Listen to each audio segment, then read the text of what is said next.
Friends, ये है एक न्यू वैरायटी कामनी, जिसे मुरैया भी कहते हैं, और इसकी फ्रेग्रेंस कमाल की है।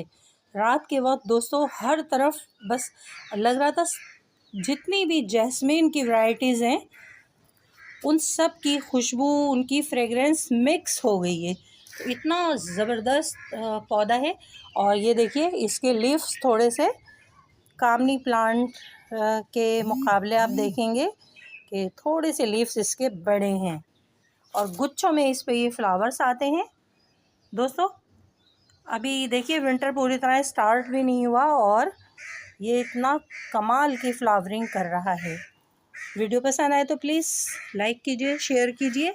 आज आपको एक न्यू वैरायटी दिखाई है हमने कामनी के प्लांट की, बहुत ज़बरदस्त है। इसकी केयर टिप्स वही हैं, आप डिटेल वीडियो में देख सकते हैं जो दूसरे कामनी प्लांट की होती हैं।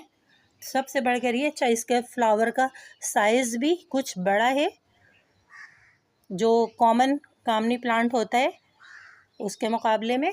और खुशबू तो इसकी कमाल की है।